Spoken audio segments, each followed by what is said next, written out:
বাংলাদেশ কারোর সাথে যুদ্ধ করবে না উল্লেখ করে অন্তর্বর্তীকালীন সরকারের প্রধান উপদেষ্টা অধ্যাপক মোহাম্মদ ইউনূস বর্তমান বিশ্বের বাস্তবতা বিবেচনায় সামরিক সক্ষমতা অর্জনের উপর গুরুত্ব আরোপ করেছেন। বাংলাদেশ বিমান বাহিনীর বার্ষিক মহড়া আকাশ বিজয় 2025 পরিদর্শন শেষে তিনি এসব কথা বলেন। এর আগে প্রধান উপদেষ্টা কুর্মিটোলা বিমান ঘাঁটিতে এসে পৌঁছালে বিমান বাহিনী প্রধান ও কুর্মিটোলা ঘাঁটির অধিনায়ক সেখানে তাকে স্বাগত জানান। একটি আধুনিক বিমান বাহিনী গড়ে তোলার উপর গুরুত্ব আরোপ করেন ডক্টর ইউনূস। মহড়ায় বিমান বাহিনীর বৈমানিকরা আকাশ যুদ্ধের বিভিন্ন প্রকার রণকৌশল অনুসরণ করে যুদ্ধ বিমানের মাধ্যমে আক্রমণ, শত্রু বিমান শনাক্তকরণ, আকাশ থেকে শত্রু কবলিত স্থান পর্যবেক্ষণ, রসদ সরবরাহ, সৈন্য ও যুদ্ধাস্ত্র স্থানান্তর, স্পেশাল অপারেশন, অনুসন্ধান ও উদ্ধার সহ সব ধরনের অপারেশন পরিচালনা করে। নিতে হলে আধা আধি প্রস্তুতির কোনো জায়গা নেই।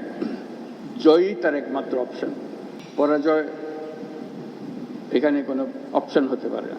সেই প্রস্তুতি কত উচ্চ পর্যায়ে আমরা নিতে পারি সেটার চেষ্টা আমাদের থাকতেই হবে। বিগত সরকারের